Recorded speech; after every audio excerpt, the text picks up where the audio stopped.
For British fans of the European Le Mans Series, it's been a long, long wait to see this championship on UK soil. But now, with the rainbow in the air, and does that therefore mean that the European Le Mans Series is the pot of gold at the end of it? Perhaps so. We can welcome back the ELMS after a 6-year pause to the Silverstone Grand Prix circuit. And I know that so many of you have been so expectant to this date in September to see what this championship, which seems like it's so much bigger and better than it was those years ago, what it can produce this weekend. And it has to be said, changeable conditions. Only the UK can produce perhaps this amount of rainfall in this corner of Europe, and that's what a lot of the organisers, who are French, have been saying, that we've turned the weather on in style, have we not, Graham Goodwin? We have indeed. The Johnny Palmer there, the John Keats of endurance racing commentary.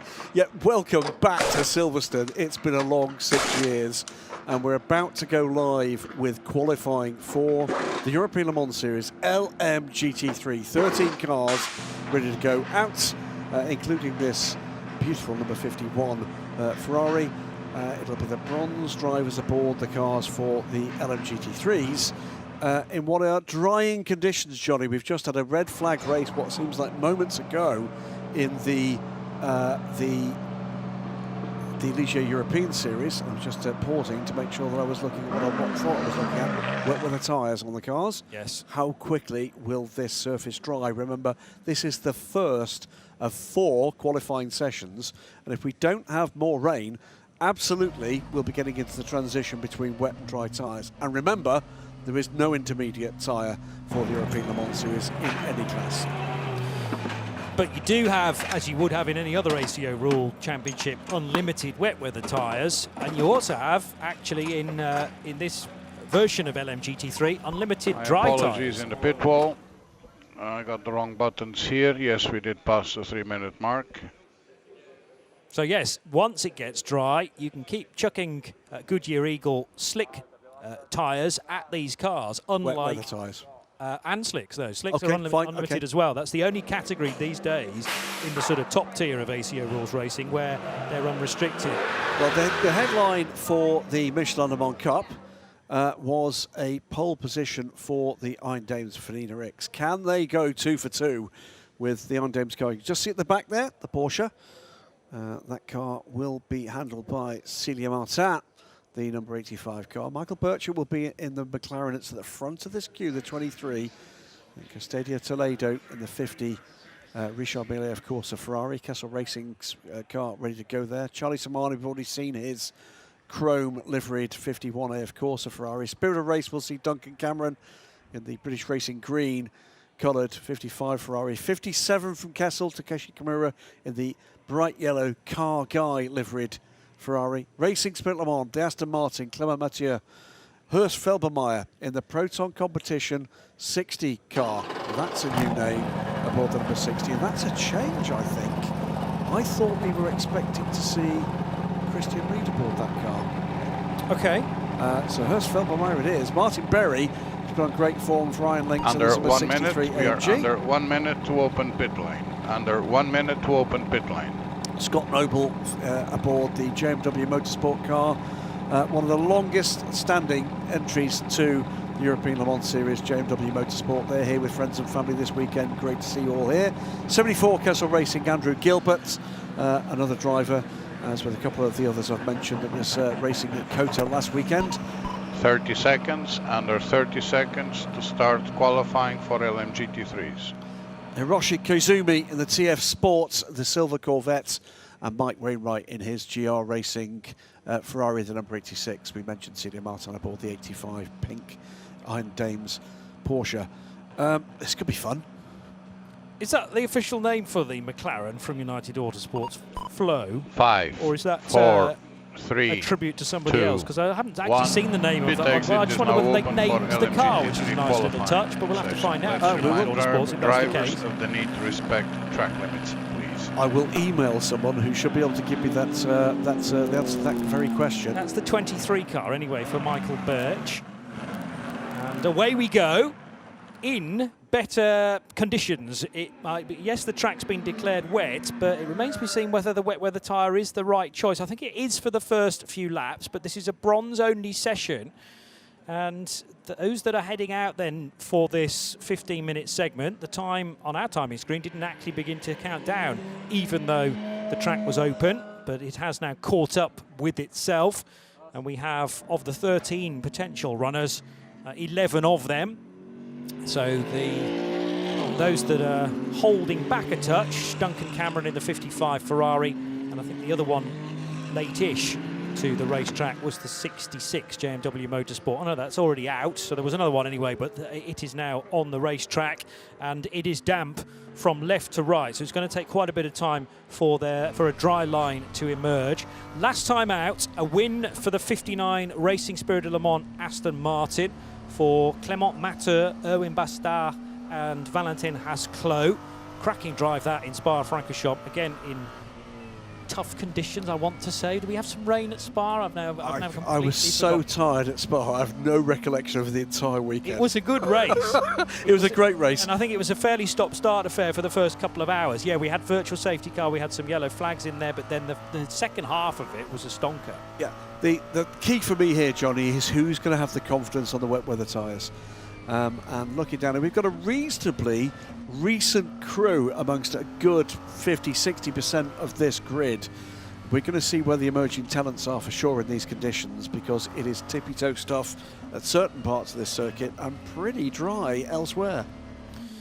So if the decision is made to switch tyres, the question is, when do you do that?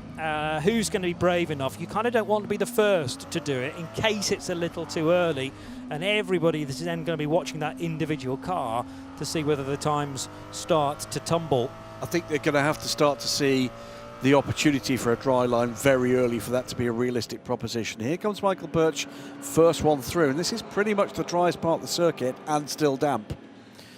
So this is the meaningful point then, turning at Copse. The problem is the first corner's so fast here at Silverstone, but the tyres did grip. They're also clearing water in the process. That's the reason for the grooves, remember. And also tippy-toe stuff at Maggots and Beckett. Heading for Chapel next. You don't want to be the person that drops the car on the first push lap, and I think very sensibly Michael Birch treating this as a banker. So he'll feel he can go a bit faster, but just wants to be able to complete this lap with the car still on the straight and narrow. I can see here, I mean, it's not so much Hanger Straight being wet, it's once you get down to the turn at the end of it that is the problem. Have you got bites? Have you got turning? Have you got grip? The answer is yes, they do, but how much, and is it going to improve? Well, it's not in the next 11 minutes, really, is it? It's in pretty much the next 6, because after that, you lose the available time to pit, change tyres, get an out lap, and then start a flying lap at the end of this session. So waiting for the first fast times to come through, but Birch is already halfway around this first quick one. So heading past the wing down the Hamilton Straight, now into Abbey and Farm, and then the slower speed stuff on the approach to Village, the Loop and Aintree, which sends you back out onto another reasonably long straight, the old National Straight, now called the Wellington Straight. And we've seen lots of overtaking already today in the other categories, going into the left-hander at Brooklands, which is a cracking place to attempt a pass, going back through the years of Formula Ford racing around here on the old national circuit. It's the combined brains trust at Proton Iron Links in their shared garage. A variety of GT and LMP2 cars fielded by those two teams. Michael Birch we're sticking with as the first driver on circuit. He will be the first to complete a flying lap. I feel he's not going to be the quickest though, because we have got Martin Berry going rather quicker further back. But through it comes, the McLaren. It will go to the top of the timing and scoring. It's 2:19.7 is the banker. next through, well, Martin Berry goes through, and he is 3.4 seconds quicker. 2:16.293 from Martin, who's becoming an emerging real star and a prospect at the bronze level. One of 3 drivers in this session that was racing in, well, horrible conditions at Kota last weekend. He has the advantage that he was doing so in the same sort of car. True. Andrew Gilbert, meanwhile, brings the car to the pits. Now, either there's a problem or he feels He that wants to it's give it a worth go. the risk. Yeah. Well, it's the yellow writing, the yellow sidewall and speed of the Goodyear Eagle medium compound in use this weekend, whereas it was the hard last weekend at Kota. Well, 2:16.9 plays a 2:16.2 rather plays a 2:16.9 because Takeshi Kimura, whose home track is Fuji Speedway, and I can tell you from multiple visits there, he'll know what rain's all about. So he's more comfortable than most in these conditions. And he sits at the moment second in the order. We'll keep an eye on what's going on with the number 74 car. Oh, very sideways for Kimura because he got the car on the curb, and more importantly, that green bit of grasscrete, as it's sometimes called, that will be like ice because of the water that has been left there. Certainly not raining anymore, but the damp track is still clearly causing problems for some. Martin Berry, you've already mentioned his name. He's had 3 pole positions already in this championship. The problem is the results have suffered with 2 non-finishes. Yeah. They get to win a race, have had a couple of second places, big shunt at Imola, which he was to blame for, and then had to take a grid place drop. Let's watch this again. This is Takeshi Kimura. Yeah, tail out on the 57 car. I think I heard on talk back from Steph that it's another set of wet weather tyres that's gone on to the Kessel Racing car. So, okay, maybe he wasn't happy with the pressures he got in the set he got, or maybe they're scrubbing in tyres for tomorrow. Whatever it is, Kessel Racing's number 74 car with Andrew Gilbert is back on track now. Martin Berry sits at the top of the order. No, he doesn't, because Takeshi Kimura, despite that slightly tail-happy moment, has gone quicker. And now Celia Martin, and by a chunk. Celia Martin, 2:14.8, and 1.2 seconds to the good with half the session gone. Where's that going to remain when everybody's actually got their eye in, their foot in, and everything else they've got to get in as well? Just suddenly remembering, having now just conjured up that grid place drop for Martin Berry's Mercedes at Spa, I think there was something coming out of Spa, not for Martin, but for another car, which included a grid place penalty. And I'm just doing some investigation work. I can't even remember which category that was in, but there's something overhanging which may well affect how the cars line up tomorrow. I can remember that I think there were 23 stewards' decisions after the flag at Spa. It was incident-filled. Yeah. It didn't affect the point that Martin scored for taking pole at Spa. He then just had to start from 6th position. Correct. Yeah. Because of that penalty from Imola, many weeks on from that 3rd round of the season. In fact, this is round 5. So 25 points on offer tomorrow within each category for a race win. And 25 in Portimão, of course, as well, the final race of the season. Celia Martin is going a lot quicker on this lap, but so too is Martin Berry at the moment, having cleared Sector 1 a full second quicker than the bests to this point of Celia Martin. We are 6 minutes to the end of the session. Sticking with Michael Birch, the number 23 car. Where is that in the order? 8th for the McLaren. But it's the Iron Dames Iron Dames Porsche that leads the session from Takeshi Kimura's bright yellow Kessel Racing Ferrari, then Martin Berry, but I don't think it's going to stay that way. Here comes Michael Birch. He goes 3rd. Cracking lap from Michael. Hiroshi Kazumi puts the Corvette to 2nd, but there's quicker cars behind. Martin Berry goes to the top, and it's a 2:12.784 at the moment, 2 full seconds clear of Celia Martin. I think she'll recover some of that ground, but not all of it. And the answer is just took a 1/4 of a second back. So it is 2:12.784 for Martin Berry, as we've got the number 59 Racing Spirit Le Mans Aston Martin on pit lane. Celia Martin, a 2:14.5. That's some lap in these conditions from Martin. Yeah, tremendous effort. And as the track continues to dry, will we reach another phase of it, or are we going to run out of time before we get there is the question. 4 minutes and 45 seconds to go. It's a quick wheel change to do all 4 corners.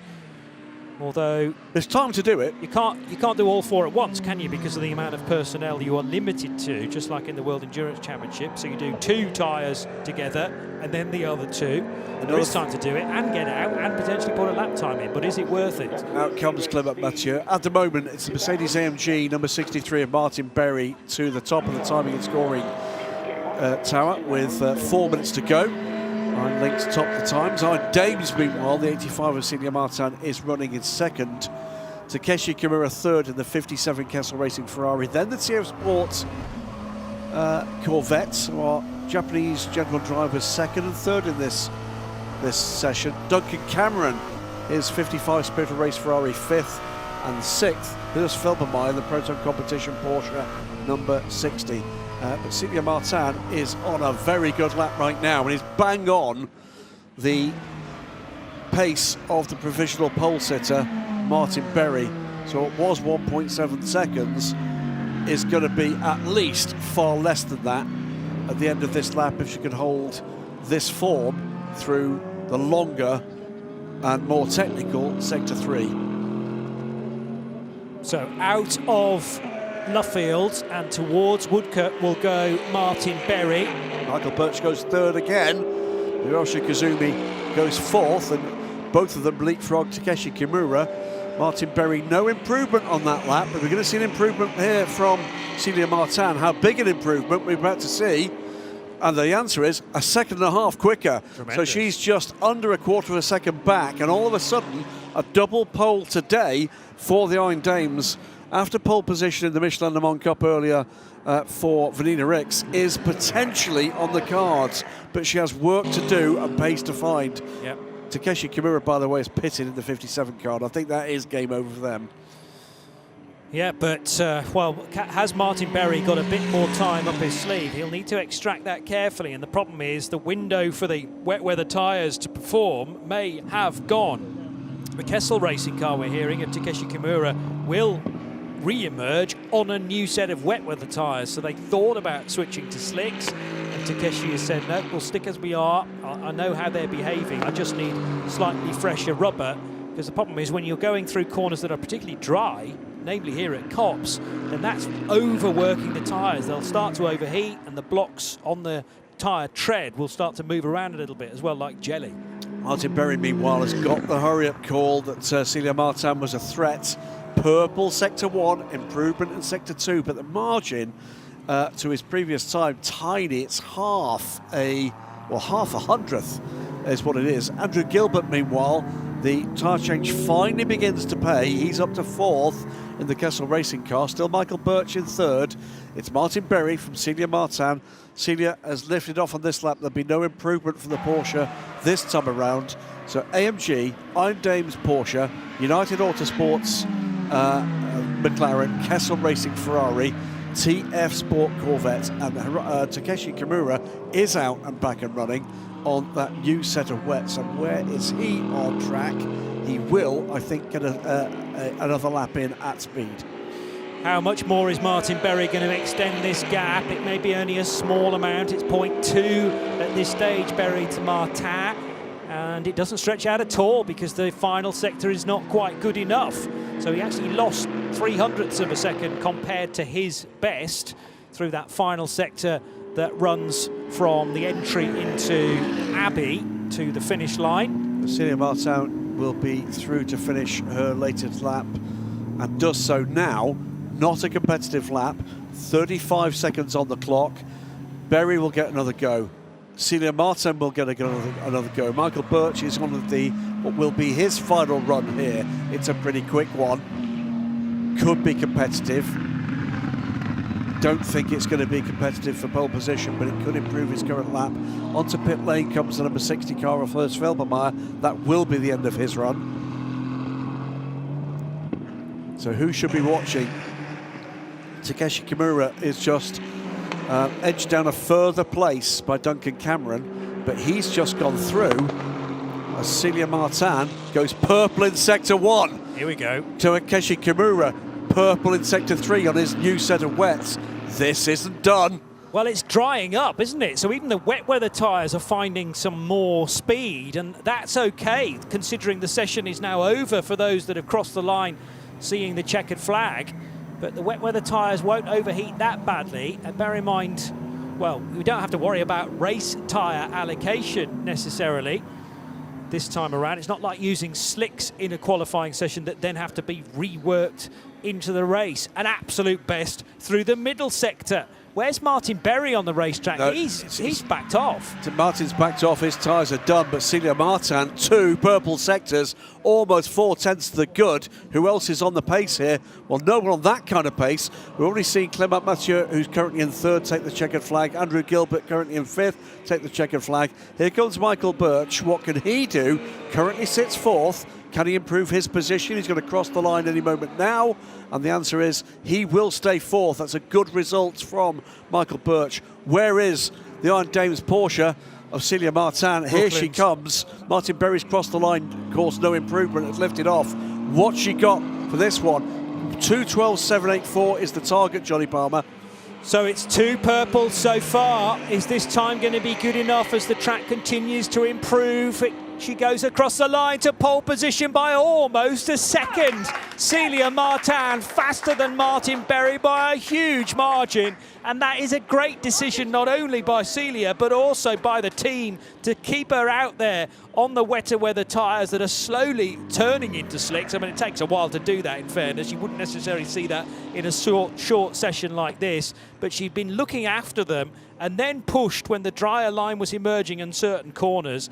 And it's worked a treat. 3 purple sectors from Celia Martin put together that. Just waiting for Takeshi Kimura to complete his run. He's coming to the line now, and he finishes his session in 3rd place. He shuffles Clement Mathieu down. It's been the perfect qualifying day for the Iron Dames. It is pole position for the European Le Mans Series race tomorrow, and it's pole position already for the Michelin Le Mans Cup race later this afternoon. What a run from the Iron Dames.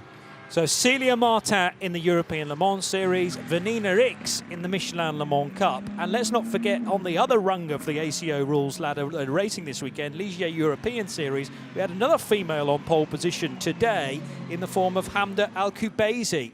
She did her time yesterday, but surely that's in record territory now. Well, 3 pole positions in, well, 2 days, because the qualifying for Ligier European Series was yesterday. Yep. Out of what is that? 4, 5, 6 possibilities. 50% of our pole positions to this point in the weekend have been set by female drivers. Excellent stuff from all the teams involved. Too right. So Iron Dames with 2 of them, Team Virage in the Ligier European Series.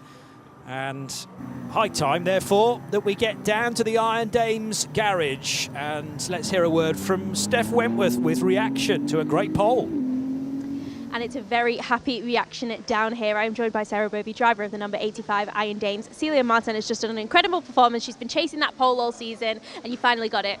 Yeah, I'm very happy for Celia. She deserves it 100%. She's been working really hard on her quali, and I know it's something that was very important for her.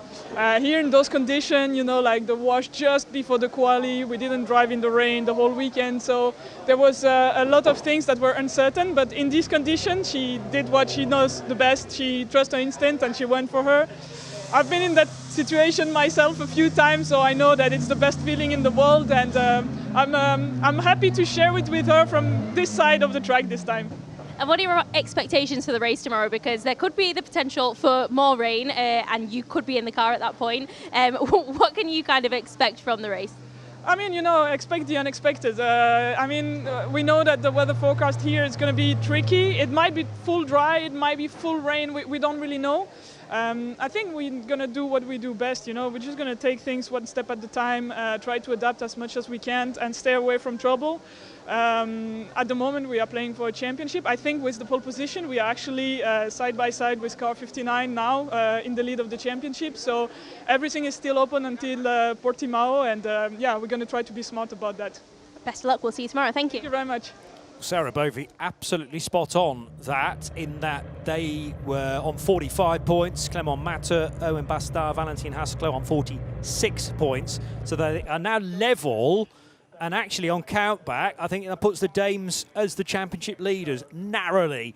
They are top of the shop in the LMGT3 qualifying. We know that by almost a second over the Iron Lynx Mercedes of Martin Berry. Takeshi Kimura, though sideways he was several times. The Kessel Racing bright yellow Ferrari, third fastest, ahead of Clément Matter's race winning 59 Racing Spirit of Le Mans Aston Martin, race winning last time out at Spa. Then Michael Birch in the instantly recognisable orange United Autosports McLaren, number 23. Andrew Gilbert's Kessel Racing Ferrari finishing 6th ahead of the TF Sport Corvette, number 82. Spirit of Race Ferrari 55 for Duncan Cameron. Richard Mille, AF Corsa, the 50 car, finishing in 9th position, or 9th fastest. But here then are the top 3 after qualifying in LMGT3. Takeshi Kimura's 57 Ferrari, the Mercedes of Martin Berry, on course at one point for a 4th pole of the year before it was snatched from him by Celia Martin, who drove for as long as she could to ensure that the track conditions dried sufficiently, and she had to put in a great time, don't get me wrong. It wasn't just about that condition change. And Iron Dames on pole for the 2nd time this weekend. Well, we were talking, weren't we, about just where would the transition come. It's bright sunshine now on the pit lane, and I'm looking at the sidewalls of some of these tyres, and I think we're going slicks there for the LMP3 session, hearing confirmation from Steph that might well be the case for the majority, at least, of this field. This is going to be tippy-toe, though, in the early parts of this session. Remember, it's the pro drivers for LMP3. Just about to go to the track. 10 LMP3 cars, 3 of the 4 available chassis choices on display here. There's a single Ginetta, it's a single Duqueine, and the remaining 8 cars are all Ligier chassis. And in fact, the first 4 put out are all Ligiers. There is our solo Duqueine. This is the WTM by Ronaldo Racing car. That'll be Torsten Kratz that will be at the wheel of that car. The Ginetta in the hands of DKR Engineering. Multiple title winners in the past with Duqueine, and prior to that with the Norma, that predated the Duqueine taking over that program. But now they are partnered with Ginetta in both the European Le Mans Series and Michelin Le Mans Cup. Now, it's in the previous race at Spa, just a matter of weeks ago, where it all went a bit wrong for Adrien Clomenil, Paul Ancher and Theodore Jensen when they couldn't put a foot wrong in the first 3 races of the season. 3 pole positions, 3 wins. They got the pole at Spa, actually. And that was a race of something minor going wrong, I seem to remember, and then it just spiraled completely out of their control. And could have clinched the title with 2 races to go. Yes. Had they won that race. And at one point, it looked very much on. And then, to be blunt, it was tough to watch at one point because it just looked like their entire day went to ashes. There were penalties, there was mistakes, there was an error that put the car into the gravel, and they came away with nothing from that race. And that all of a sudden, well, what that does is increases the pressure. Does it mean that they've lost the lead of the championship? No, it does not. But they now know what it feels like to beat, frankly, any of the other teams in this order, all of whom have had misfortune earlier in the season. Yeah, yeah. Well, they have a round's worth of points in reserve, as in at each round here at Silverstone and at Portimão, you can score 26 points at each race, and they have a 31-point lead. So there's no reason for concern, but the mind is that funny thing, isn't it? It can start to play tricks, and Doe de Decker, Reece Gold, Tim Kresick finishing 3rd at Spa have elevated themselves above all of their the nearest rivals for CLX.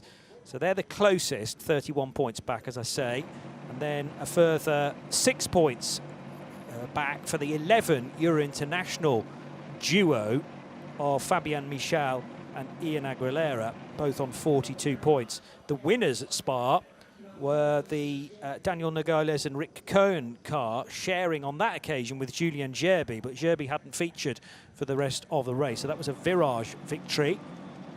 in car number 8. It was a really topsy-turvy race, wasn't it, in LMP3. We saw pretty much everybody at one point in contention, and we go green for 15 minutes of qualifying for this new look LMP3 squad. The other thought occurs to me, by the way, that Silverstone's missed an entire generation of LMP3. Okay. They did the last iteration of Gen 1. Gen 2 was 2020. Yes. And we weren't here in 2020. True. So, welcome back.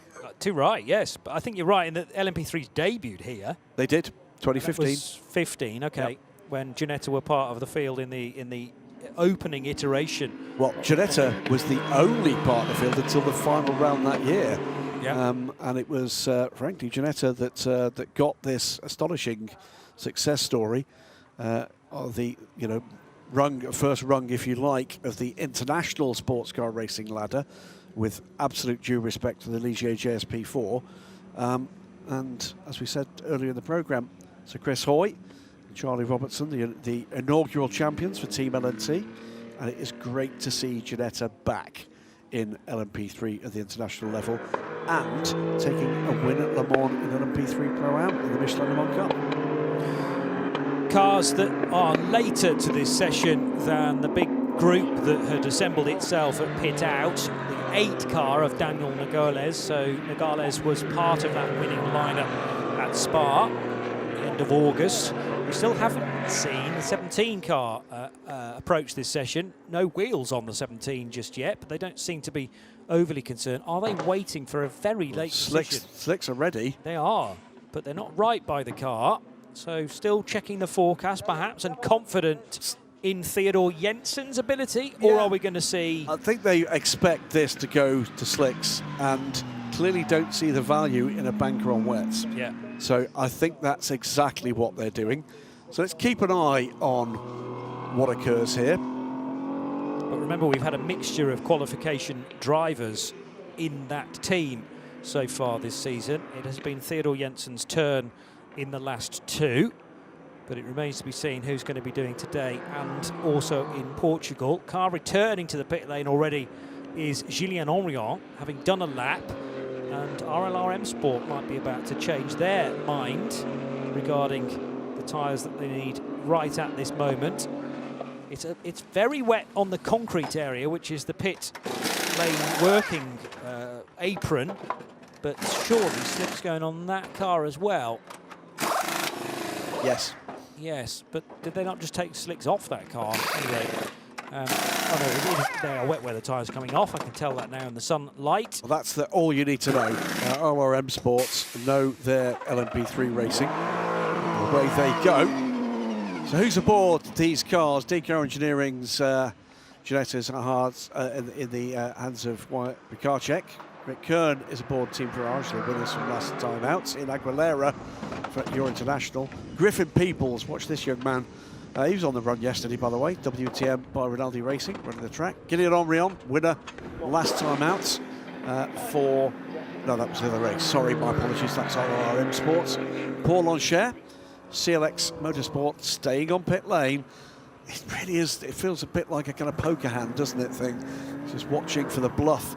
Marius Fossard for Racing Spirit Le Mans, Jean-Baptiste Lehay for Ultimate and Racing, Phil Quentin Antoinelle, and Reese Gold with Inter-Europol competition. And hearing in my ears and seeing on my screen, out comes the number 17 car, Bright Sunshine. Well, here we go. So the 17 is in the hands of Theodore Jensen again. Bear in mind the first 2 qualifying sessions of the season were completed by Adrian Clomenil. He got 2 poles, and then they made the bold decision, although I think it was a pre-arranged agreement, to put Theodore Jensen in at Imola. And he was then 3/4 of a second clear of the field in Italy. Great performance from the young Dane at Spa last time out to be about the same margin ahead of Griffin Peebles, and it's Jensen in again to car 17. Meanwhile, first across the line, 1:57.279, Ian Aguilera for Euro International 3, purple sector. So that's where it's at right now. No one's matched that behind as others get up to speed. Let's keep an eye on just where the pace is coming from. 10 minutes to go. Aguilera goes through, and as a marker of just how quickly conditions are improving, his first sector is again purple, but half a second quicker. There's a lot more to come in this track. But it is stay off the curbs time, isn't it? Well, yeah, in the halfway house conditions, yes, okay, it might be dry on a significant part of the racetrack when you're sticking to the racing line, but the white painted stuff could be so treacherous, particularly on turning at Abbey or some of the fast corners at Copse as well. So still caution required, recommended. A lot of these drivers will be able to take that in their stride. Aguilera picks up another 3/10, but no longer has the quickest middle sector because that's bettered by Quentin Antonel. So he's already, after the first 2 sectors, 0.8 of a second up on his currently session leading time, but others are beginning to close the gap very rapidly indeed.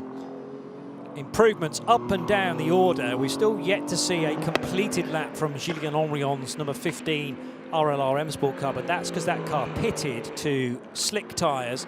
Theodor Jensen, they were waiting as long as they could before introducing that car to the session as Ian Aguilera swings out of Woodcote and over the line to go quickest. Jean-Baptiste Lehay will back that time up with a 1:57.5, but it's a 1:55.8 from Aguilera, and now getting in between those two names, Quentin Antonel, you'd identified him for M Racing in number 68, doing a 1:56.8.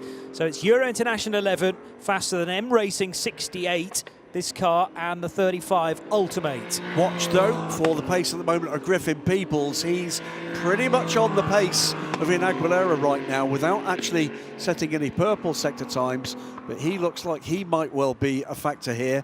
He's about a 10th down on the provisional pole time. He's in sector 3 right now, aboard the WTM by Rinaldi car, and Henrion goes second, and goes second by under a 10th of a second.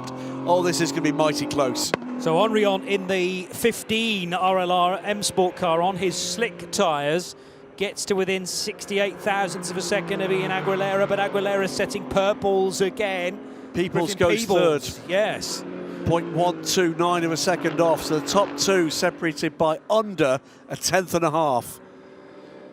So Aguilera about to complete his 4th lap of the session. This might be the best yet. But look at Henrion's time. So after 2 sectors, Ian Aguilera is 0.645 up on his own time. After 1 sector, Gillian Henrion is better than that up, almost 7/10 up. So the times are going to come here very quickly indeed. The liveries, some of them absolutely gorgeous liveries before this session began, but they've become muddied fairly quickly because of the wet weather around. Aguilera across the line goes even quicker, as we suggested, 1:54.9. So a second clear of Julien Henrion, but Henrion should be able to go even faster than that. Before that, though, Jean-Baptiste Lehay will go second. He closes the gap to just over half a second, waiting for Henrion, waiting for Rick Kern, who's right up there in terms of the time with the Team Virage car, and Griffin Peebles, who puts in a stellar middle sector. This could go any way between the top 4, 5, 6 at the moment, including Rick Kern, who at the moment is 10th, but might well put it on pole. Ian Aguilera goes purple again. It's another step forward. They're all going to gain about half a second at the end of this lap if they can keep this pace up. And again, the nature of a drying track is always going to give us this scenario. Griffin Peebles in the best position, having just gone through the 2nd sector. Julien Henrion will go pole for the time being. That's a 1:54.351, 6/10 up, but there are 4 cars. Rick Kern goes second, 3/10 down on the overall pole position car. 2 more cars that could go to the top. Griffin Peebles does it by a quarter of a second in the solo Duquesne. WTM by Rinaldi Racing, a 1:54.108. There are still cars, though, quicker than that lap on pace after sectors 1 and sector 2. So left and right through Maggots, Beckett's, Chapel and onto the Hanger Straight for Griffin Peebles, leading Julien Henrion, faster than Julien Henrion by 0.24 of a second. Half a second from Peebles to Rick Cohn in his Team Virage car, and then it's Ian Aguilera in the Euro International. But the top 4 separated by less than a second, and now you can include another car. Theodor Jensen's just gone through. Aguilera will better his time. It's a 154.0. The margin, therefore, back from Aguilera to Jensen is 0.2. There's room for Griffin Peebles, who crosses the line as well. So Peebles' time from earlier still stands. But just by under a tenth, and he's almost, in fact, now over half a second up on the time of Ian Aguilera. There's huge strides being taken as this track dries out and they find more and more grip. It's Ian Aguilera from Griffin Peebles, from Theodor Jensen, from Gillian Henrion, from Rick Kern, from Jean-Baptiste Lehay, and all of those drivers are up on the pole time on their current laps. Excellent driving across the board here, just to be able to react to the changeable conditions. Okay, it's only going in one direction, but how do you know how hard to push on the very next lap? Henrion to the top, it's a 1:53.663, 4 minutes to go, but still the 3 drivers behind are up on that time where they are on the current their current lap. Rick Kern goes third, gets himself into that order. To the top goes Griffin Peebles, 1:53.5, he's 0.159 of a second clear. Peebles for WTM, Henrion for RLRM Sport, Euro Internationals Ian Aguilera, and then part of the winning lineup in Spa, Team Virage and Rick Cohn. As for the runaway championship leaders after 3 races, well, Theodor Jensen in 5th as things stand. But surely he's got a bit more to try, well, he's certainly got a bit more to try and find. Is he capable of doing that after 2 standout qualifying performances already this year? Well, remember, this would be, as he goes to the top by 0.071 of a second. There are others quicker on their current laps. But remember, it's been a 100% qualifying record to this point for the 17 car. Indeed. They won't give that one up lightly. Theodor Jensen, it is pushing on. Griffin Peebles pushing on. Gillian Henrion pushing on. And Rick Kern too, up on that kind of pace as well. Cracking stuff, this. So Jensen's 0.07 of a second clear of Griffin Peebles, and 1.5 tenths pretty much separate Peebles from Henrion, but at very close quarters, Ian Aguilera, Rick Cohn, Quintin Antonel for M Racing.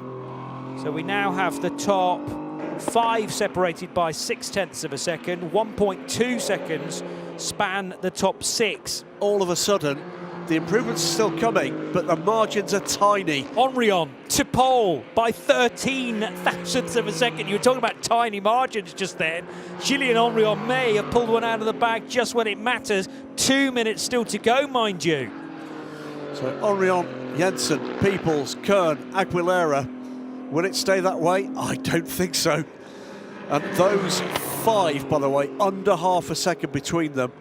The top 3 under 1/10 of a second between them, and still the margins are there, measurable in the thousands in those 5.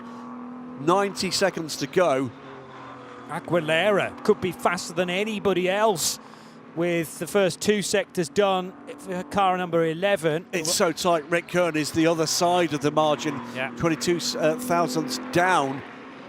And now Griffin Peebles finds a little more time compared to Ian Aguilera, even though he hasn't got the absolute best fastest time. Looking at the other sectors that Peebles has managed to do in this session, maybe the 12 car stands the better chance. Aguilera goes 4th with precisely the same time as Griffin Peebles. Those top 4 cars now separated by 84 thousandths of a second. Astonishing. Peebles, by the way, gets the judgment between he and Aguilera because he set the time first in the session. So 3rd at this stage for Peebles in the number 12 WTM by Rinaldi racing car. This Here he car comes.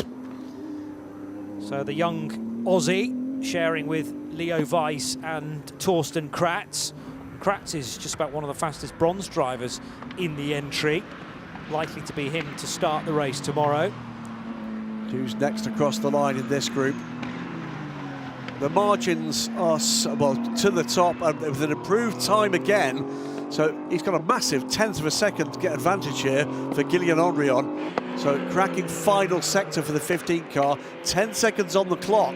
Who's going to get another crack at this? Who's going to cross the line before the checkered flag? It looks to me like Griffin Peebles is. Yeah. And he sets the third quickest time. But I think Ian Aguilera, it'll be this or nothing. Indeed. And the same for Theo Jensen. And they're both right there. Well, this lap might be all that Aguilera needs, certainly to take pole position, although Julien Henrion starting to turn up the wick as well. Here's Aguilera in the dark blue number 11 Euro International car, charging his way into Brooklands. A couple of dabs of the brake there, and I was worried that the car might be stepping away from him. Again, he's struggling to get it fully to the apex, but squaring off the corner at Luffield, as so many have done through the course of the weekend. So Ian Aguilera on course to take provisional pole. How many can he jump ahead of? He can't. He doesn't.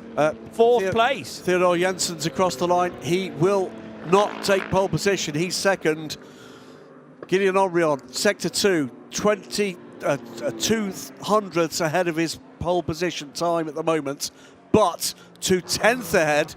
And in sector 3 now, Griffin Peebles. Is it going to be Henrion? Is it going to be Peebles? No one else looks to be in the window to get there, but this has been a stellar 15 minutes of LMP3 qualifying. Really class action from the LMP3 entry. And the first car of those names we've mentioned to cross the line will be RLRM Sports' Julien Henrion. He's coming out of Luffield now, going through Woodcote. We're also focusing on Griffin Peebles, of course. Ahead of him, Rick Kern, by the way, track limits, no improvement. No improvement either for Guillaume Henrion. So the target for Peebles is a 153.314. I think he can do it. I think he can do it. Can he do it? Hold your breath, hold your breath. It's a first pole position of the season for WTM by Rinaldi Racing. They haven't yet managed to finish on the podium in 2025, and that is definitely the first quickest time of their campaign. They were hunting down the eventual winners at Spa and eventually fell short by, was it 5 seconds in the end? It was slightly larger margin than that, beg your pardon. But anyway, they grabbed their headlines today. Griffin Peebles pushing like crazy, and it's an absolute best and a personal best on that final tour. Well, watch in the future, and I'm going to repeat these 4 names. Griffin Peebles, what a talent this kid is. Guillaume Henrion, we already know about his talent, but there's much more to come there. Theo Jensen, yes, CLX Motorsport give up their 100% record in qualifying, but boy did he fight to the end there. And Ian Aguilera, those 4 drivers separated by 0.466 of a second. Adding Rick Kern, 6/10 off as well. His pace just went away at the end of that session. That was a corking qualifying session. That felt like, probably either felt like 5 minutes or 55 minutes, depending on your point of view. It's certainly so much improvement in action, and there is the classification, Johnny Palmer. Packed action from start to finish. We always say that about LMP3s, stay to the end. Well, particularly today, because WTM by Rinaldi Racing take their first pole of the season with the number 12 car, and well done to Griffin Peebles, who is top of the shop in LMP3 in European Le Mans Series. Julien Henrion for the 15 crew of RLRM Sport finishing second, ahead of Theodore Jensen, who eventually got the car into the top 3, so missing out on a pole position for the first time this year. Again, concerns aren't big enough yet to worry Adrien Clomenil, Paul Lanchet and Theodore Jensen. But they didn't finish in Spa, and they've now, this is the first time they have not scored pole position. Let's go to Steph for some reaction. It's all positive down here at the number 12 WTM by Rinaldi Racing. I'm joined by Torsten Kratz. Griffin Peebles has done an incredible job to put it on pole. It's a great start to the weekend for you too. Yes, Griffin did a great job. He's a monster, really.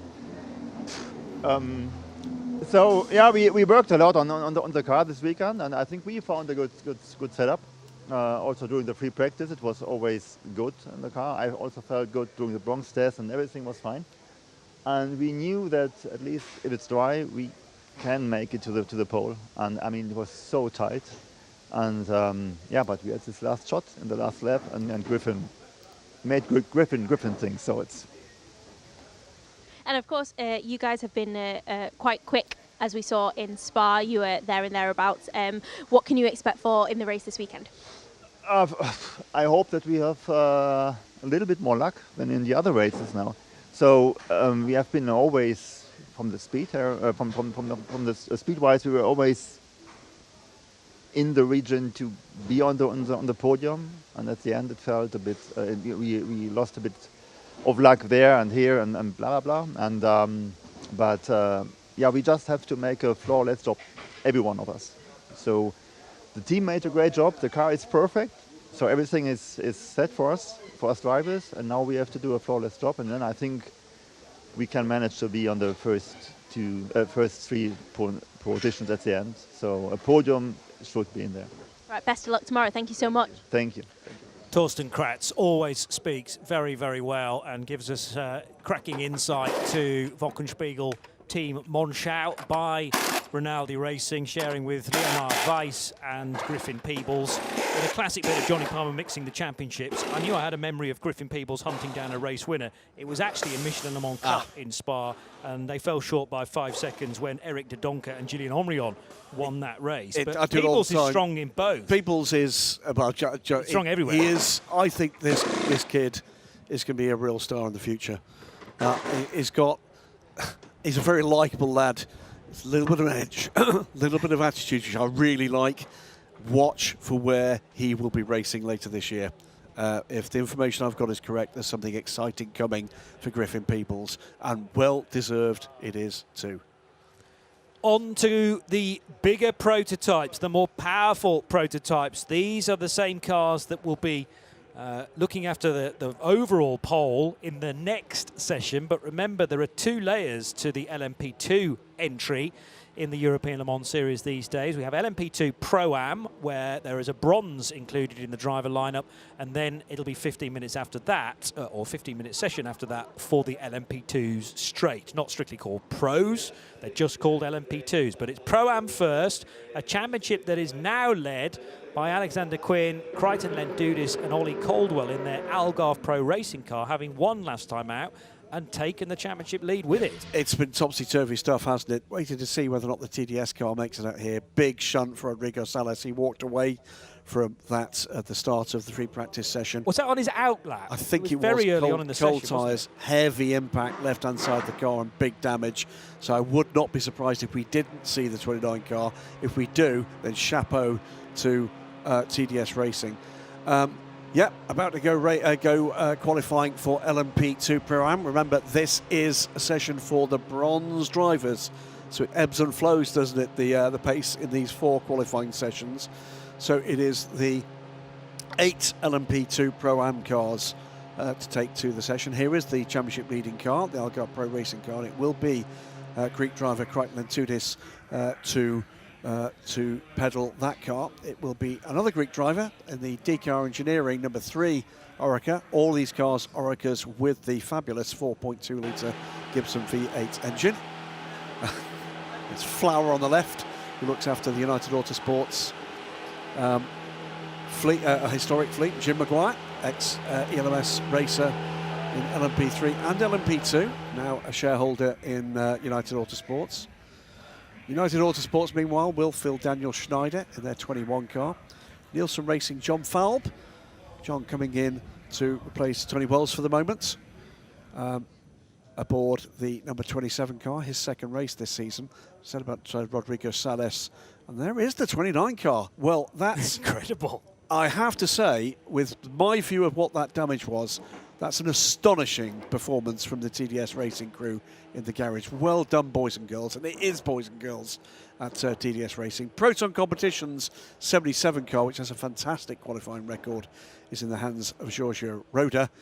Francois Perodo, the number 83 AF Corsa car, and PJ Hyatt has been the man on the move in terms of qualifying form. You can see Spike, the purple LMP2 Dragon, third in the order there. He's aboard the 99 AO by TF Dragon. It's not an Orica, it's a Dragon. Okay, Graham, I believe you entirely. You like watch. I believe in dragons. Spits fire from the back. You watch. Oh, yeah. Under 30 seconds.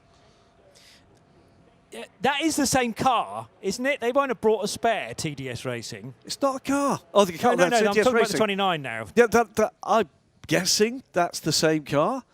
I mean, that is just... I didn't see it in its damaged state. Pit You lane did. opens in 10, 9, 8, I'm aghast. 7, I'm just 6, applaud big 5, time and just so 4, surprised, not aghast. 3, very, very 2, happy for them. 1. LMP2 Pro session has started. Please remind drivers of the need to respect track limits. Rain lights on in low mode. Thank you. And the fact that they won the race to get to the front of There you pit go. lane entry. They're the first car out on track. Judging by the unliveried dorsal fin, I would say that is the same car. Francois Perrodo is waiting. So that is part of the game plan. It's also, by the way, waiting Crichton and Tudis Yes. in the number 20 car. That's quite often a tactic from Algar Pro Racing. They do love a tactic. PJ Hyatt just stalking in the Dragon behind the United Auto Sports car. These guys will be looking for a bit of space. Now PJ takes the pass and will look for space here. The last thing you want is to lose a 10th or 2 because someone else is in the area braking you want to be on a fast lap. So TDS there, then Air by TF, Proton, DKR. Olivier Panis there being, I think that was actually technically assault from Charles Malaysi. It was cruel. I don't know about you, but I will be informing the due authorities. It's only because Charles has helped in that team taking 2 victories the last time out. He's that got I think away he with can it. Get away with it, yeah. But otherwise, had the season not be going so well. Grand Prix winner, don't you know? Come on, son. Yeah, I know. And that's not Malaysi yet. But hey, as the season has turned, well, we'll talk more about LMP2 in a brief spell because this is the Pro-Ams taking the limelight now and the bronzes. And all 8 are out on track. Fabulous to see that Rodrigo Sales can take active part in this session as well. I'm mightily impressed. 13 minutes left on what is getting to be a full dry track. There are still a couple of wet patches here that I'll need to be aware of. It's a matter of where those patches are, isn't it? And how wet the curbs might be if they decide to take a bite there. On board with Daniel Schneider down the Wellington Straight. Rain lights still on because the track's still declared wet. It is, So they will get information eventually, should we get to the point where they can be turned off. But the marshals around the track will be making sure that the relevant lights are on. That was a bit of a problem at the World Endurance Championship meeting last weekend at COTA because water and electrics tend not to mix well. But yeah, it was, how can I say, moist yes. on race day. That might be a problem here tomorrow as well. Yeah. You know, with if a tail light is not flashing correctly, then a black and orange flag will be flown to make sure that you can sort that out, and that could be for the race leader. So there are all sorts of things that have not necessarily been thought about that can affect big time your race. United Auto Sports watching on. Gregor Southseat was in the centre of the picture there. Daniel Schneider, though, is the man at the pedals and with the steering wheel in his hands, and will be looking to do what he can do to be at the sharp end of this session. All 8 cars now on track, with Crichton and Tudis the final car to take to the circuit. Who do you fancy here? Well, Giorgio Roda has been very much the form man over the last couple of seasons in terms of qualifying, but closing the gap without a shadow of a doubt has been Rodrigo Sales has been in the mix there, as and then PJ Hyatt, for me, the coming man in LMP2 Pro-Am as the bronze. And what's interesting here is Roda with a bit of a wiggle there as he comes through. Next car along is PJ Hyatt. Yeah. Well, I think if you are able at times to beat Giorgio Roda to a pole position, then you're definitely able to do the business. The rain lights, having just mentioned that they are still illuminated, the message appears on our screen that they may be turned off. He's listening to us again. I know. He tells me he doesn't. Well, I'm sure he does. He got the wrong button on the talkback not too long ago, and now we're offering advice, and he seems to be taking it. But we haven't got a clue, Eduardo. Don't listen to us. Over the line goes Giorgio Roda. 3 pole positions already to his name, and as I say, the one person to upset that was PJ Hyatt at Le Castellet. Rodrigo Sales can take the fight to those two drivers, and Giorgio Kolovos as well. He did, didn't he? Georgios has been a revelation in his time in LMP2. It's a 156.144 is the marker. Rodrigo Sales also with the 56s. Then PJ Hyatt with a 159.0 and Georgios Kolovos also with the 59s. But immediately, John Falb, 153 on his first flying lap. Now, it might work, but we have sometimes seen that drivers going for pace early is a mistake.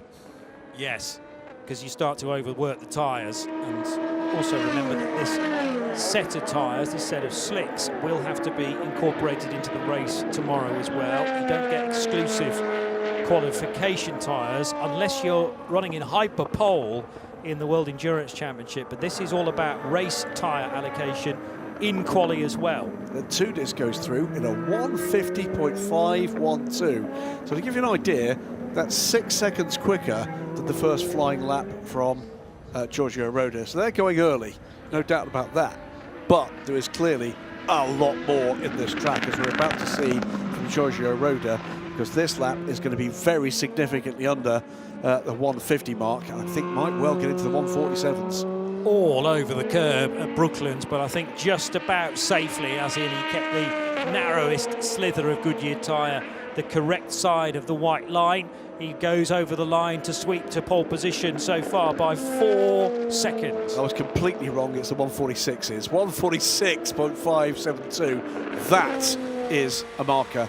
Coming through just behind him, PJ Hyatt, he's 2.7 seconds off that pace at the moment, at 149.2, but that is the second fastest time right now. This onboard into Maggots and Beckett's is just frightening. It's PJ Hyatt doing the steering, and he attacked every corner with venom, got through with good speed. But that's another great thing about the ELMS being back here, to just have some idea of what it is like to drive one of these cars from inside the closed cockpit. And the approach to Maggots and Beckett's is frightening. John Falk goes second quickest, also in the 149, so no one within 2.5 seconds of Giorgio Roda, as we're within 20 seconds of the halfway point in the session. Roda, meanwhile, is going much, much quicker. Here's John Falb, the early pace setter. He's 2.5 seconds or so slower than Giorgio Roda, but still second quickest in the 27 Nielsen racing car. He's got a small margin, a very small margin of 0.03 of a second over PJ Hyatt's Spike the Dragon. Well, watch this time around, because through into Sector 3, the running totals for Giorgio Roda and PJ Hyatt pretty much identical, both much quicker than the provisional pole. Here comes Roda to complete his lap. About 7 or 8 seconds behind will be PJ Hyatt. New markers of 145.335. What about Hyatt? And he goes through 0.214 a second back. Game on.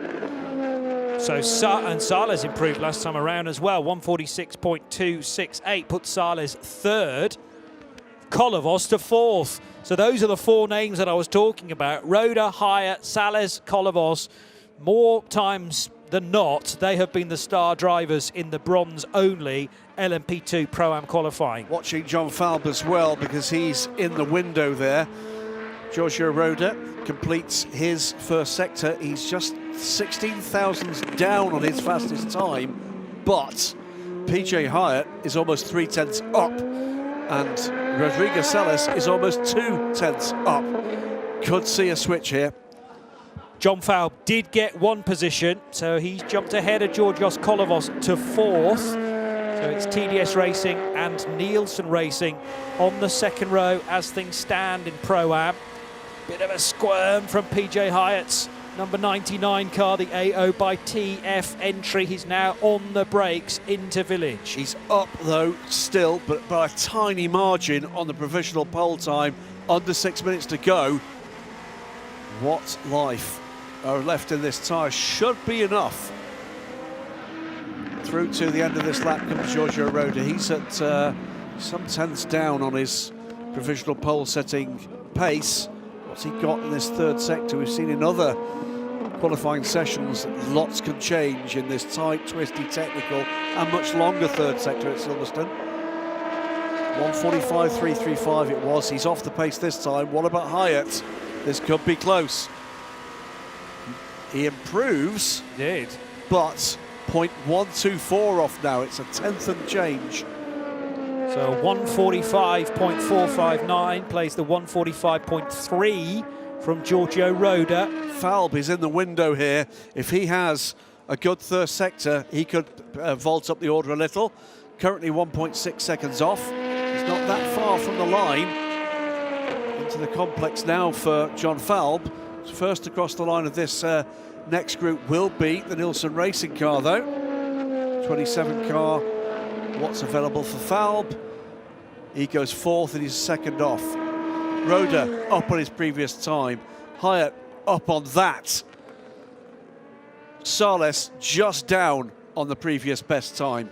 The movement at super slow-mo speed is just incredible from some of these LMP2 cars. You don't get that feeling at normal speed. The human eye just can't keep up, but there's a huge amount of corrective steering that these bronze drivers are going to have to put in virtually all the time around the Silverstone circuit. Yes, okay, it might be fully dry, and actually the rain lights can be turned off now. Many of the cars still have them, but still, if you find yourself slightly in the wrong bit of asphalt, it could be very treacherous indeed. Under 4 minutes to go. Roda into the final sector, pretty much on his previous pace. PJ Hyatt just seconds behind him, almost 2/10 up on that, but bled time in the final sector last time around. So Hyatt into the final sector. Roda crosses the line, no improvement. Hyatt Goes to the top. Oh, he does. 17 thousandths of a second to the good. 3.5 minutes to go. Could that be the move? So was Roda just backing off there in order to give the tyres a bit more life? He'd kind of given up on that lap in readiness to push again. Or has he now gone a tad too early and maybe doesn't have anything to fight back with? PJ Hyatt, that was just a slow burn. Yeah, okay, he was approaching Maggots and Beckett's at a ridiculous speed, but he's just been getting quicker and quicker in a typically bronze session where the drivers just get more and more confidence throughout. I was just watching him coming through Maggots and Beckett's on that lap, and to me it looked like he was screaming into his helmet. It was an absolutely full-bore effort.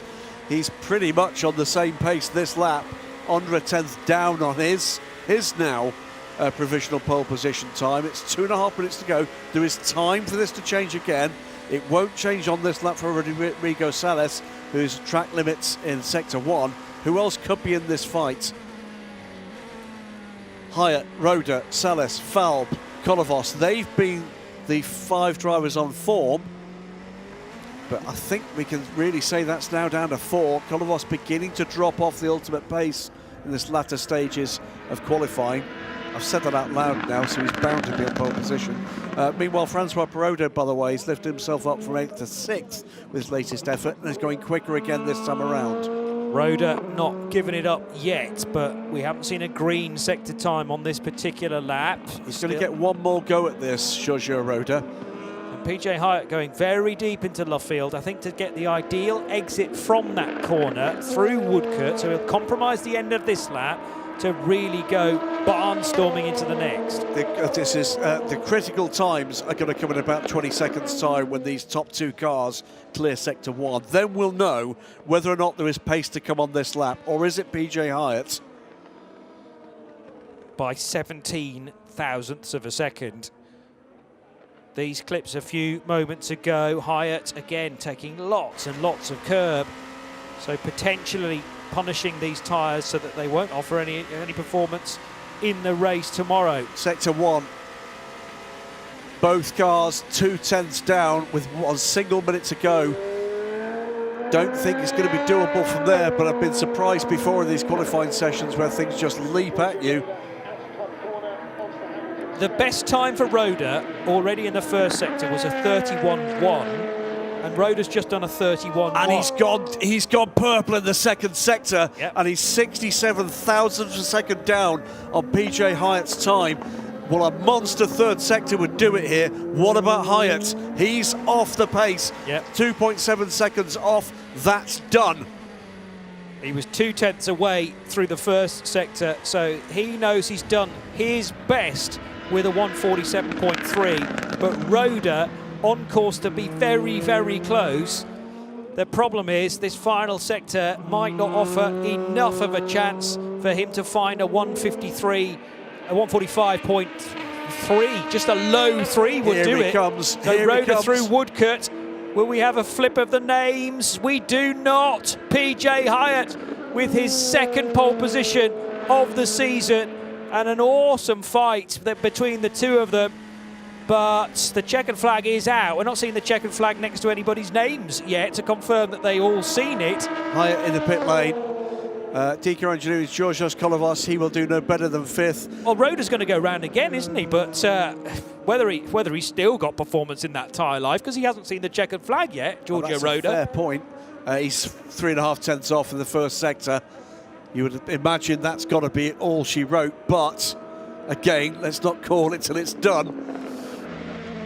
Don't know. I mean, Roda is renowned for pushing until the very last opportunity. Daniel Schneider, by the way, has gone up to 6th place ahead of Francois Perrodo.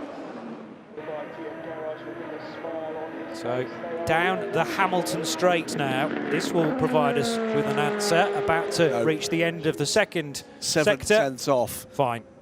I don't think that is... If he does it from here, it's a miraculous 45 seconds.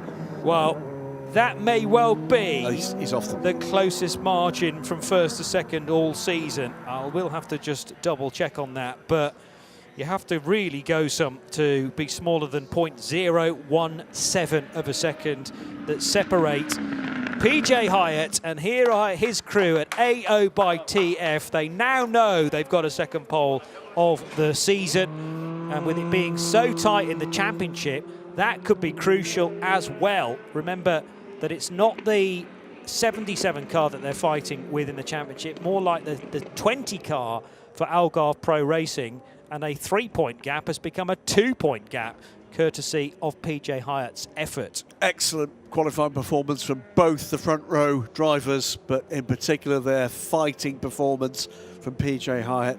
It ebbed, it flowed, but he finally had it, and it was an aggressive approach to what always looked like a quite tricky qualifying session. Oddly, it got less tricky, but the challenge became bigger. Yeah.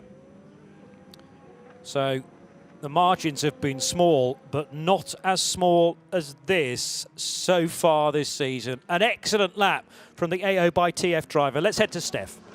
It is a very positive reaction down here in the garage at AO by TF. I'm joined by Louis Delatraz. PJ has done an incredible job in qualifying the second pole position of the year for you. Must feel great. It's amazing. You know, it's such a tight championship, so it's an extra point for us.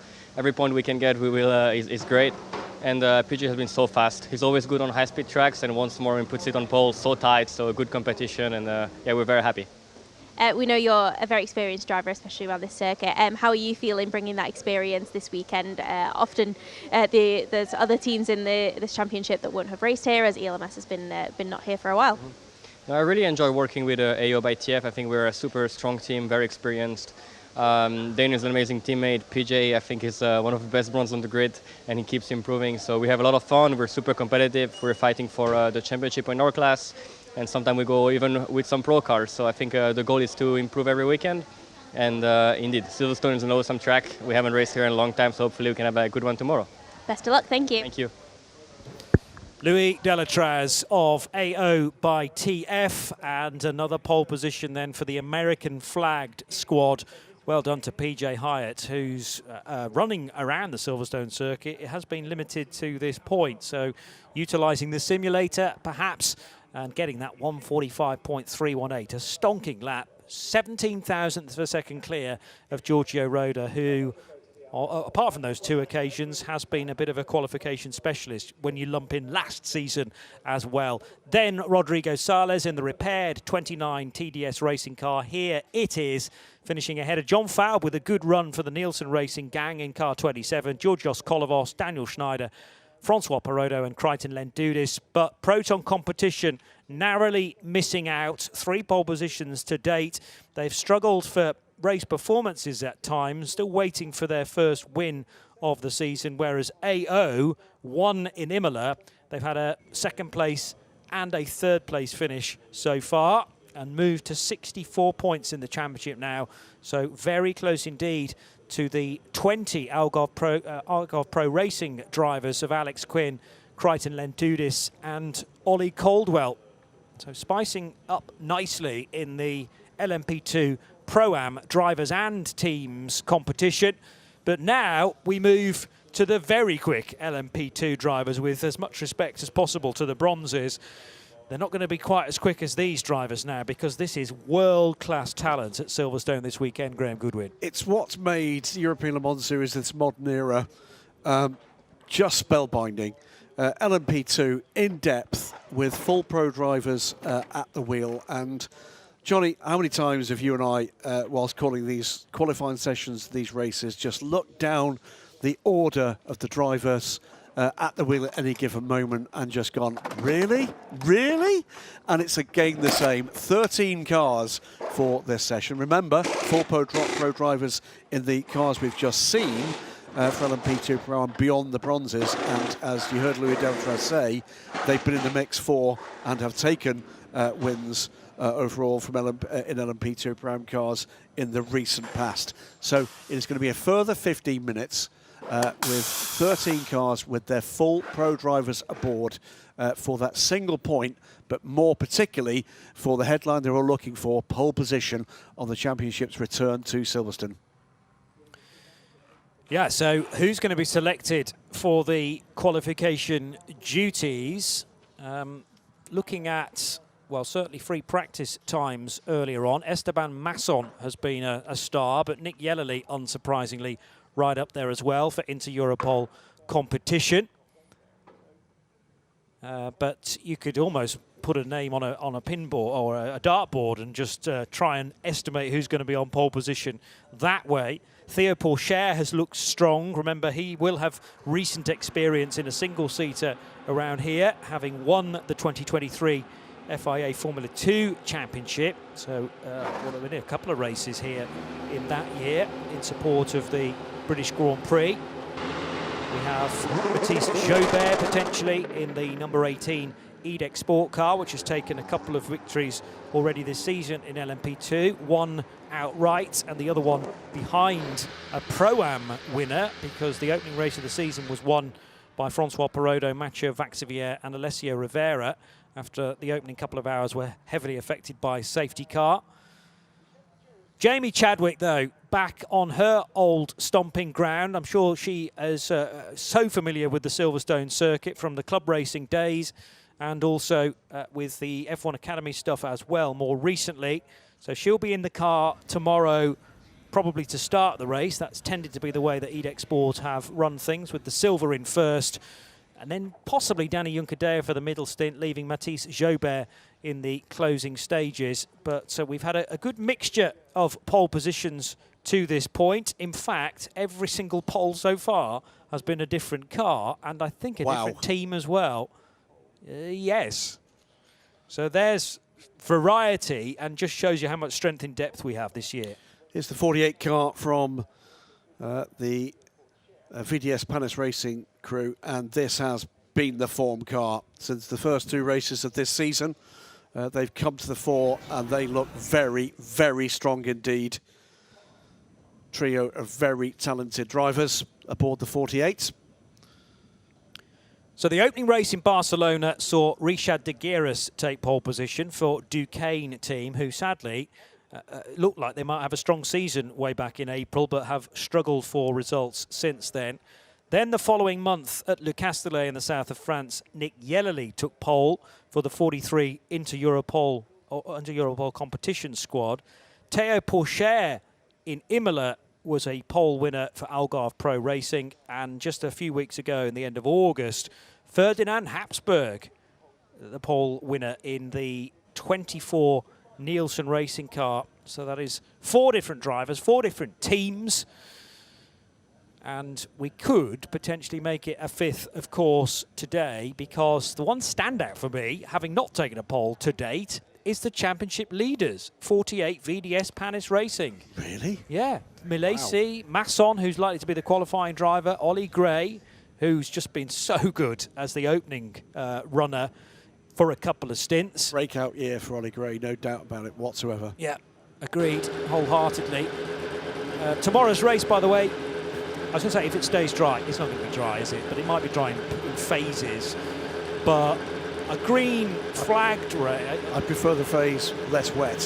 Fine, okay.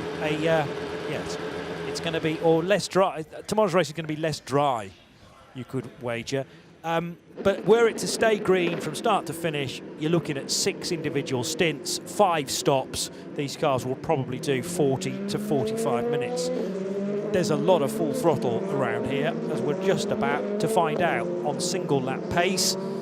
As the cars go out then on low fuel, does that mean as the fuel is burned off that we will actually see the quickest times come through in the final few moments?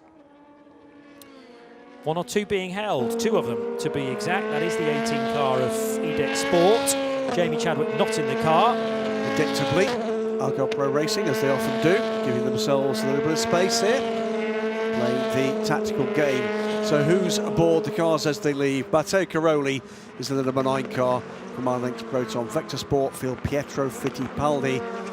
22 United Autosports car Ben Hanley. Felipe Albuquerque, for a long time a United driver, now with Nielsen Racing. EDEX Sports 28 car Paul Luke Chattard. Roy Nissani in the 30 from Duquesne team. Luca Giotto in the 34 from Inter Europol. Tom Blomqvist in the 37 CLX Pure Racing car. Nick Yellerly for the 43 Inter Europol car. Enzo Fittipaldi, so both the Fittipaldis in this session, 47 from CLX Motorsport. VDS Panis Racing do indeed field Esteban Masson.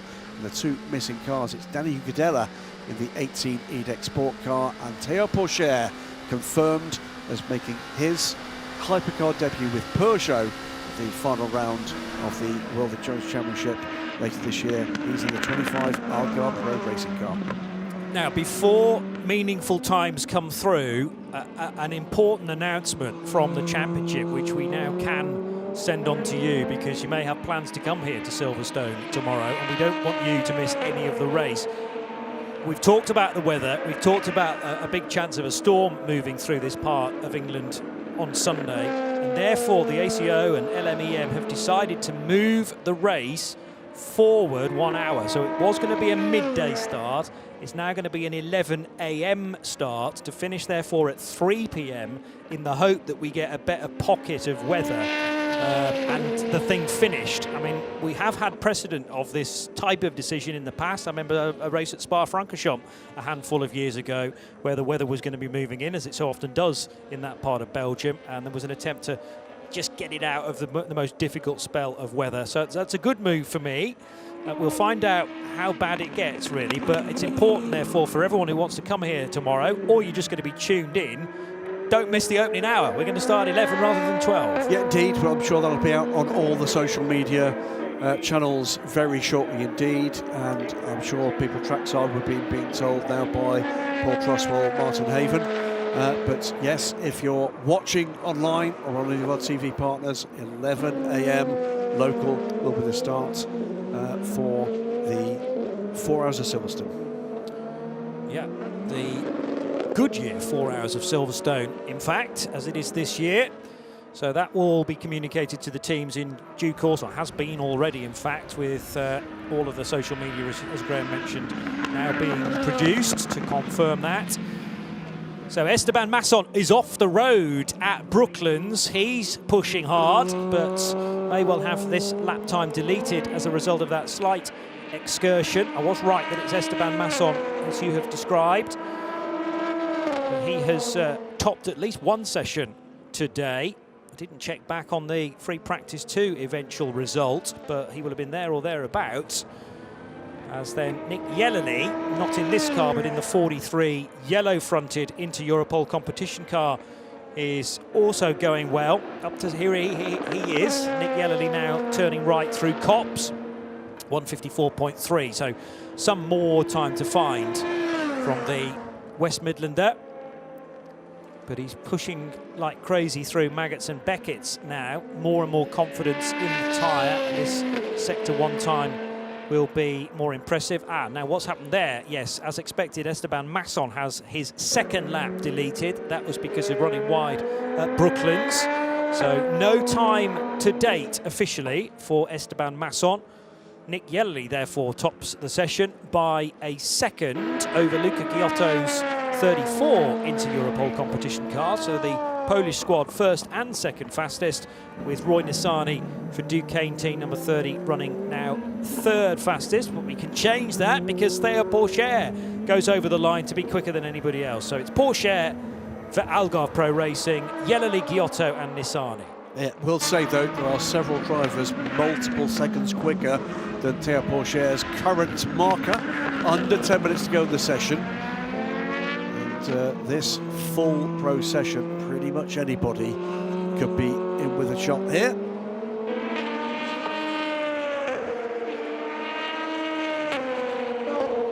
Through Woodcote goes Masson. This is just to put one on the board, and it's a very good one actually, 1:43.174. So that was more than a marker. That's 5 seconds quicker than Theo Pourchaire's last lap. Certainly quicker than the time that Esteban Masson set in free practice 1. Could very easily be the quickest time of the weekend to date in the ELMS. So this is the difference between fine-tuning a car to be quick in qualifying and to be quick across a single lap, compared to the consistency that is required for, generally speaking, 3 drivers in tomorrow's 4 hours, the Goodyear 4 hours of Silverstone, to be started an hour earlier than planned because of the expected weather. The only 2 driver lineup in the entry again, as they ran at Spa, is the 47 CLX Motorsport car for Manuel Espirito Santo and Enzo Fittipaldi, because it's Pipo Derani, isn't it, who's now busy elsewhere with future plans in that 47 car. Yes, so Pipo Derani stepped away from that effort, now a 2-driver squad for the remainder of the season. So Esteban Masson still top of the timing, scoring 3/10 to the good of the improved time from Theo Pourchaire, Roy Nissany and Nick Yellerly within a single second. So they are the representative times at this stage of running. And we've got 1, 2, 3, 4 cars still to set a time. Now 3, with still multiple cars up on that provisional pole pace. So, as mentioned, this is the quickest pace we've seen all weekend, because free practice 2 was slightly quicker at 1:43.3 than the 1:43.4, but we're now much lower in the 1:43s. A 0.1 offered by Masson, who's now pitted. 43.4 for Theo Pourchaire, a 1:43.8 for Roy Nissany. But this is, I'm guessing, the natural pause in proceedings. We're halfway through. A chance to refresh the Goodyear Eagle tyres, take another set of slicks, and then try again. So those tyres will be held back for the race allocation. And some slightly scrubbed slick tyres now being put onto Nick Yellerly's car. Nick, who topped FP2, he was second fastest in FP1, and is going to be a major threat in this qualifying session. But the time is just starting to seep through the hourglass now. Here comes Pourchaire, second, but up on the provisional pole time. What's he got to offer? 1:43.088, Algarve Pro Racing. Theo Pourchaire to the top of the times by just under a single 1/10 of a second. And for the first time since the time started tumbling in, that is the only car up, or now at, the optimal time in the current conditions. So Theo Pourchaire from Esteban Masson, Matteo Caroli, Luca Giotto, Ben Hanley, Roy Nissany, and all of those cars in a single second, with Nick Yellerly just 2 thousandths out of that single second. 83 thousandths of a second the difference between Pourchaire and Masson. Small amount indeed. 0.2 of a second further back, Matteo Cairoli, with the lights now flashing for the number 9 car in the hands of the Italian ace. Luca Giotto half a second back, but there's still lots and lots of green all over the screen, so better times to come but are they times that are good enough is the question, with Fittipaldi finding a bit of speed last time around. I think Yellowly's dropped a long way back, has he not? Or is that just better times coming through? Better times coming through. He did lose a lap to track limits. Oh no, so he's been in pits, hasn't he? So that's why he's not improved, because he's effectively lost a lap of a time of a single lap in coming in and now out. So he is the driver that's the first driver over a second off. So 1:44.0. Porsche 1:43.088. 83 thousandths of a second clear of Esteban Masson. Argo Pro Racing lead VDS Panis Racing. Luca Giotto, latest to the pits in the 34 car. He sits fourth, just over half a second off. But there is plenty still in this. Under 5 minutes to go. 15 minutes seems a ludicrously short amount of time, but yet these teams still squeeze strategy in at every given opportunity. Here's our provisional pole setter doing exactly that with 4.5 minutes to go. Well, now you see the importance as to why so many cars wanted the front of the queue, because they're trying to turn this one session into 2 separate sessions and 2 separate tyre runs, but you need probably 3 laps in each and the time it takes to switch to Goodyears. Now we start to see some improvements. Tom Blomqvist moves up to 4th, drops back to 5th as Enzo Fittipaldi pops up in 3rd. So both the CLX cars improve, both in the top 5, but not the positions they want to be. Is there more from Cairoli? Is there more to come from Tom Blomqvist? History tells us probably yes. Looking concerned maybe at this stage, Olivier Panis. There must be an element of frustration from VDS Panis Racing, having not got a pole so far this year, though. They're very close to it at the moment, at 83 thousandths of a second away from Théo Pourchaire's time. Got to be happy with the rest of the championship, coming here with a 20-point lead and 2 back-to-back wins. Now the purple starting to emerge from Matteo Cairoli, first of all, in this second segment of LMP2 qualifying live from Silverstone. So he could go quicker than Pourchaire by about 800ths of a second. Also up now, Enzo Fittipaldi by a microscopic amount, but that would be enough. 3 minutes to go, and all of a sudden, with these tyre changes mid-session, it's beginning to light up. Here comes Cairoli. He's fired up, he always is, but he's particularly fired up right now. He'll have the delta on his steering wheel. Goes a little wide there. Is that enough? Comes to the line. It's a 1:43.088. What can he do? He goes to the top, and he goes to the top by 0.4 of a second. 1:42.704. Matteo Cairoli, the number 9 Ironix Proton car, on provisional pole position with under 3 minutes to go. Car moving all over the curb through Luffield 2, but he got the necessary traction coming out of Luffield and through Woodcote to complete that lap. And yes, we're going to be in the mid 1:42s by the end of this. Haven't come anywhere close to this yesterday and earlier today in the practice sessions. The 47 cars deliberately backing off there, Enzo Fittipaldi, to gain some space ahead, as long as everyone else is aware of what's going on. Masson now. Masson into the final sector. 2 minutes to go. He's 2/10 up on Matteo Cairoli's time, with a purple sector in sector 2 and a good sector 1 to score as well. Half a second down on his last best, but potentially 2/10 up on this lap now. Could this be the move that'll finally put a smile on the face of Olivier Panis for the first time since Monaco in 1996? And I think that's absolutely right. 1.4 seconds separates the field.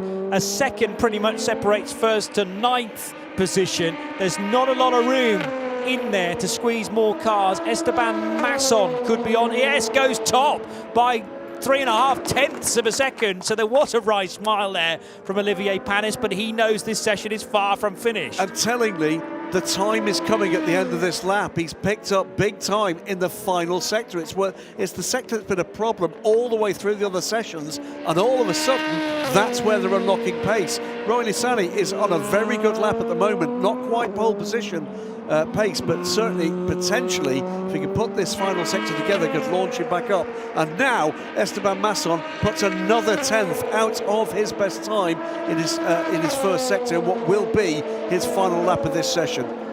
Nick Yellerly at his home race, a real puzzler that he can't get any speed at the moment out of the 43 into Europole competition car. Has taken a second set of tyres, remember, has been on pole position earlier in the year at Le Castellet.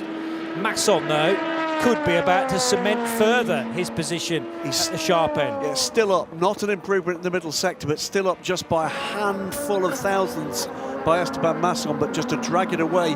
And to my surprise, no one at the moment challenging. And as I say it, Roy Nissany is the one on the move. He's up on the provisional pole setter's time and could pull this from the fire. Well, the 30 car is one of the few that have been on pole position previously, so that might be our first repeat pole. He's got to do the job, he's got to complete it. Yet, of course, as things stand, we will have a fifth different car and team. Checkered flag is out, so the first to take it will be Esteban Masson. The moment provisional pole doesn't improve, so the marker is a 1:42.343. Who can get close to it? Pourchaire is up on it. Nissany is close to it. Others are close to it. Nissany all over the curb, though, coming out of the loop, so that might have done it for him. It's only going to cost him maybe a couple of hundredths, but that could be pivotal towards the end. Theo Pourchaire, yeah, agreed, finding the necessary time through the first sector as Nick Yellerly goes third fastest, so he left it very, very late, but it's going to be third at best now for the British driver and the Polish squad into Europole competition. What about Nissany? Faded towards the end. Yeah, fifth though, I think, rather sixth. Sixth, yeah. His personal best of the season so far, by far. Had it in his grasp, but it just slipped away, did it, towards the end of that lap. So big improvements coming for a couple of these drivers. Nissany, one of them, and well, Nick Yellerly up from 13th to 3rd. It's checkered flag and track limits for Matteo Caroli, so he will not improve. Pourchaire's probably got too much to find, but he will complete this lap and stays in 4th position, even though that was his best lap of the session. That's and there it. you go. There are the celebrations for the championship leaders, VDS Panis Racing. It's a first, amazingly, for the season. A first time that car will start from the front, having scored the last 2 victories. Charles Lacey, Oliver Gray, and the man that did the time, who's looked extra special all weekend, Esteban Masson. And all the way through this season, this team have looked like they're brewing up something special as we get into the last knockings of the 2025 European Le Mans Series. With this race here at Silverstone and Portimão still to come, they look like the form team, not just in race pace, but now on single lap pace as well. Hard to beat. And on the ragged edge, of course he was at times, into Luffield, hugging that apex. But again, so much movement from the VDS Panis Racing car, all the LMP2s, frankly, as they are having to be driven just like that. Very, very pointy around this Silverstone circuit. They're so quick in places, but there are those crucial slower speed corners as well where the car needs all that downforce. So celebrations correctly at VDS Panis Racing. While we have your attention, we're going to just repeat the message that Johnny read out a little earlier in this session.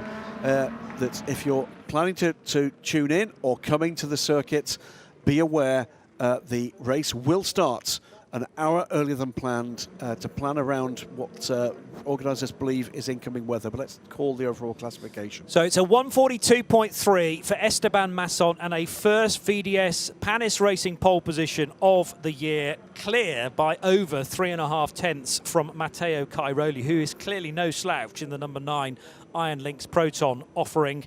Then into Europole competition, Nick Yellerly, who was stone last for so much of that session, even despite taking an extra set of tyres. Eventually, though, getting up to 3rd position, which was much more like it. Theo Pourchaire in the 25 Algarve Pro Racing car, finishing 4th, ahead of Enzo Fittipaldi for CLX, Roy Nissany for Duquesne, Ben Handley for United Autosports, and Philippe Albuquerque for Nielsen.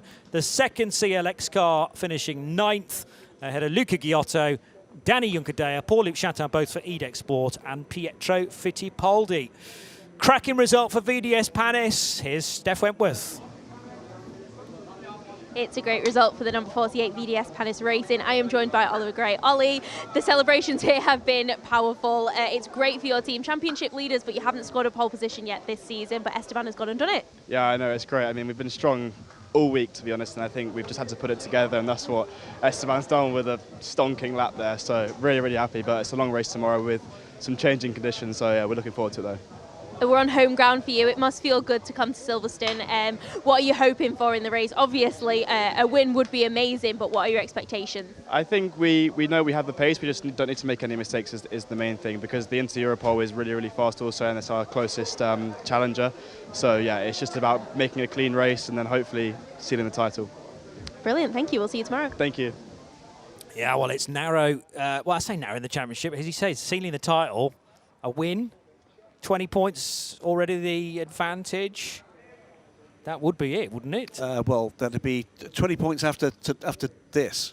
No, it's now 21 points, in fact. Well, it would potentially pick up a further 7 over the next nearest car. Yes, to win, and then which would be enough. 26 on offer. So he say, as Ollie Gray said, if we keep it neat and tidy and we take a win, that would be the title.